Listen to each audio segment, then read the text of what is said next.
Hey guys, JV here with another episode of Journey to Andromeda, and today I'm going to share a recap of everything I found interesting across the two PAX East live streams from yesterday. All of this information has to do with the single player, and some of it may be spoilery to you. It depends on your expectations and all of that. So I'm going to avoid obvious spoiling points, but still proceed in this video at your own risk. Before we start, quick reminder that I'm going to post a ton of Andromeda content on the channel before and after launch, including tips and tricks guides, multiplayer the week before the game comes out, and also a streamed playthrough of the first mission before the game comes out. I was lucky enough to get a review copy. So if you want to see a little bit of the game early and then join me for the rest of the game once it comes out, be sure and subscribe to my channel.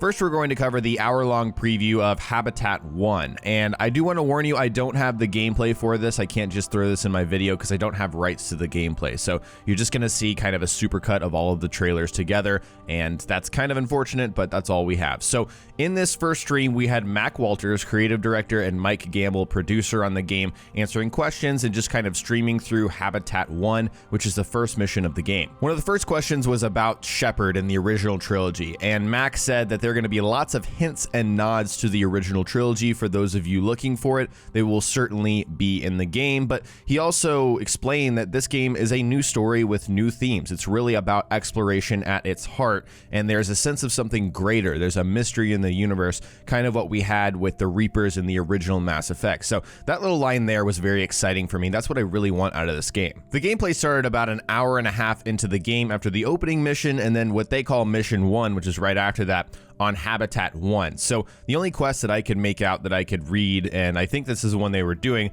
was A Better Beginning. That was the name of the quest. It was about the Nexus needing an outpost, and Eos being the only planet in range, which is Habitat 1. So the objective is to settle Eos. Before going down there, however, they walked around the front part of the Tempest where the galaxy map is and where Callow and Suvi are, which are two people we're about to talk about. But they talked more about the Tempest. They said they wanted it to be very reminiscent of the Normandy, but sleeker, faster, and realized it's more of an exploration vehicle or ship and not a combat ship, because you have a lot of these windows and you can go out and see the real time of whatever you're parked outside of, which is really cool. Next, they talked to Dr. Suvi Anwar, which is a character I don't think we've actually seen. We heard her voice in the Golden Worlds Initiative briefing, the last one, but I don't think we've seen her until now. And she's a redhead, she's Irish, at least her accent is Irish, and you can flirt with her as male Ryder. We don't know about female Ryder, but we do know that Dr. Suvi and Callow Janth, the Solarian that we've seen before, kind of the pilot of the Tempest, are both going to be near the galaxy map. So you're going to be talking to these people kind of like Joker and Edie, for example, a lot of the time when you're up near this galaxy map area. They also took the chance to kind of explain more about the dialogue system. I think that was a question from the interviewer. So Mac explained that the Renegade Paragon system was very Shepard, and they felt that that was tied to his story and to his character specifically. So the new dialogue system, it's something I've covered in a video before, but it's all about tone and choice and agree and disagree. They found it more engaging and realistic in like real life instead of black and white Paragon and Renegade. Next, they took Ryder up to the galaxy map, and just walking up to the galaxy map was just so smooth. Just the feeling of walking up and clicking a button and zooming into wherever you were is just so much smoother and just better than the original trilogy in terms of technologically and just the way it looks, and I can't wait to do it myself. So they kind of looked around the galaxy map, they looked at the Nexus a little bit, and I noticed that in the galaxy map in different systems, you can launch probes, that's still a thing, and you can scan for anomalies around areas, not like planet scanning, but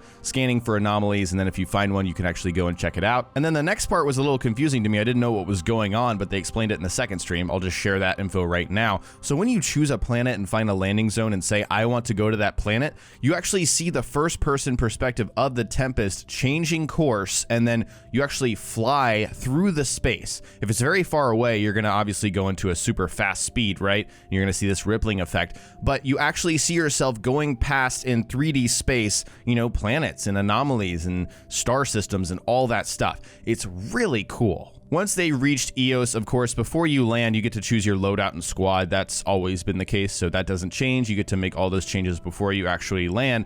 But Eos is a stormy desert-like planet when you first land on it, and you figure out that Eos was incomplete. It's an abandoned site. It's one of the habitats, but of course, as we know, the Ark Hyperion gets there later than other arcs. So the initiative tried to make it work, and something went wrong, and I guess that's up to the player to find out what went wrong. They took the next few minutes to search around and figure that out, and also explain a few things. So first, they explained the movement. They showed off the boost, the jump, and the hover, which all look very, very smooth, and also the mantling. Really, everything about the movement animations impresses me. I think it's the new engine. It's Frostbite, and it's just not nearly as clunky as what we saw in the past. So very excited for the movement in this game. And they also explained their new search mechanic, which points the player in a general direction for whatever they're looking for, but not actually just an objective point, and then you click a button to ping where it is and it shows you where to go. That's how it worked in the original trilogy, but not anymore. It's going to point you in a general direction, kind of like a hot and cold system, and it's going to let you know when you're actually close to what you're looking for. And really, that decision was guided by the fact that they don't want you to just follow a specific point in the UI. They want to encourage exploration, so you can look around, find stuff that maybe you weren't going to find otherwise if you were just following the same beaten path. Next, they covered scanning, which was really interesting. This is something we're going to be using a lot. So whenever you scan an object and it's something new, it gives you relevant information, it's going to give you points in one of 3 tech tiers: Milky Way, Helios, or Remnant. As you get more points in those categories, you can actually make blueprints from those research points, and then that will allow you to craft new objects. And that's kind of how that system works. So you really want to be scanning a lot if you want to get those blueprints and craft new things. Next, they explained that Eos is affected by a global hazard of radiation. So if you leave a safe zone like the one they landed in, then it would drain the life support of either Ryder's suit or the Nomad, but the Nomad has more protection than the suit, and then actually affect Ryder. So that's something you have to definitely think about unless you can actually solve the radiation issue. Next, we actually got to see some combat. There were some Ket dropships that appear, and apparently we're going to see a lot of dropships in Andromeda. That's something that Mac Walters mentioned, so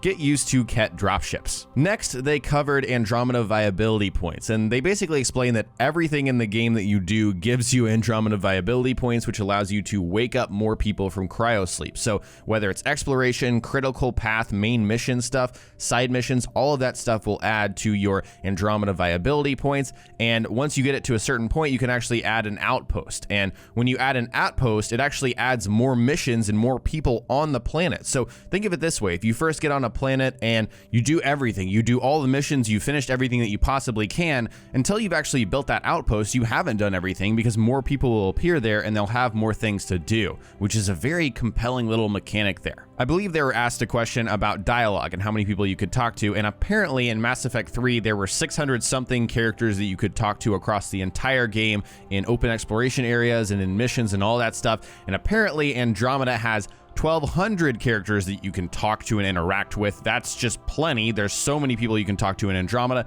and also there's more recorded dialogue than Mass Effect 2 and Mass Effect 3 combined. So, long story short, there's plenty of people to talk to, plenty of things to talk about. While exploring around, I think the interviewer asked about an item limit, and they do say yes, there is an item limit. You can see it in the looting screen, but actually if you wake up certain people with Andromeda viability points, you can increase that item limit. If I had to guess, it's probably the merchants, and that's just a guess by me. So anyways, they go back more into the research and scanning stuff. After scanning an object, he got 50 Milky Way points, and he actually went into the research and development menus and showed off there's a ton of weapons that you can actually research through scanning things, and there's 5 tiers of each weapon, 1 being the worst and 5 being the best, and you can go through, research, and get blueprints for these weapons. And you can also research and build blueprints for augments. So augments are permanent weapon mods. You can only apply them when you're crafting weapons. It's a one-time usable item unless you find it out in the world again or you research it again. So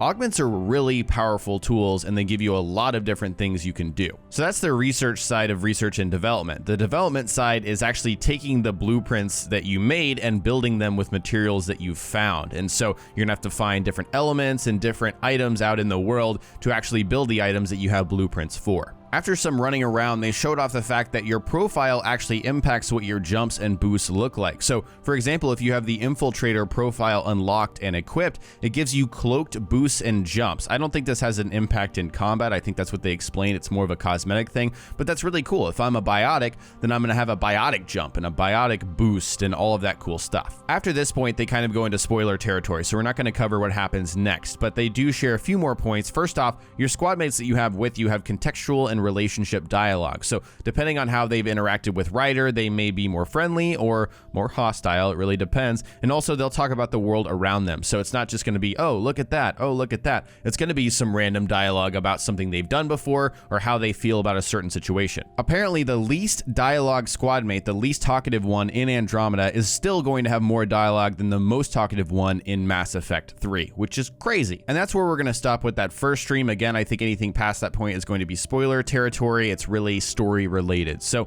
moving on to the second stream. For this one, they had a lot of people on. Artists, writers, designers, producers, a lot of different people to talk about the game. And what they showed off in this stream was Liam's loyalty mission. Of course, that is a major spoiler, so we're not going to talk about specifics, just a few points that they mentioned along the stream. They started on the Tempest, and they actually had the lead designer of the Tempest, the one person who spent all of her time in this ship and making sure it was as good as possible, so that was really cool. And she explained that they wanted to keep elements of the Tempest very familiar with the Normandy, with the original trilogy. So for example, having the galaxy map there, but pushing that concept further. And I think they definitely achieved that. I mean, walking up and clicking the galaxy map, as I explained before, is beautiful. It just looks incredible. It's definitely an improvement from what we had before. They also wanted you to have the experience of actually moving through different star systems. And that's something I explained before. So if you set your course, to another planet, you're actually going to see the Tempest tilt to that direction and move through the space. If it's really far away, you're going to see that really fast movement with the rippling effect that we've seen in previous games and we'll see again in Andromeda. And you actually have the feeling that you're in this 3D space, in the system wherever you are, which again, I think is fantastic. Just a few more observations. Again, there's not much I could talk about with this stream, but first off, either they had it on a very hard difficulty or it was a tough mission because the player, one of the producers, did die a few times at the very beginning,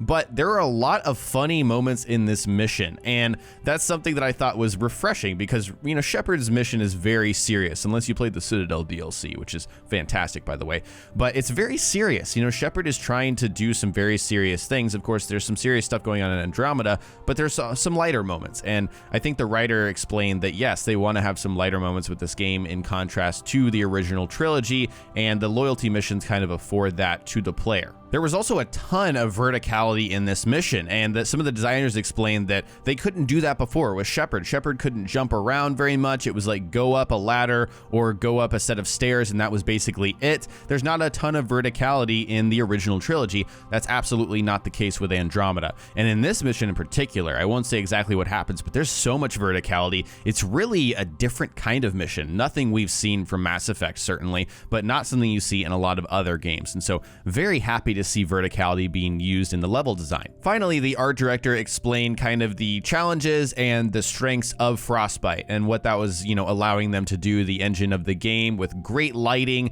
and the fact that they have kind of pre-rendered cutscenes with fantastic lighting as well, and the fact that they're doing more cinematic cutscenes in this game as opposed to previous games, really allows them to push the edge in terms of technology and the presentation of the game.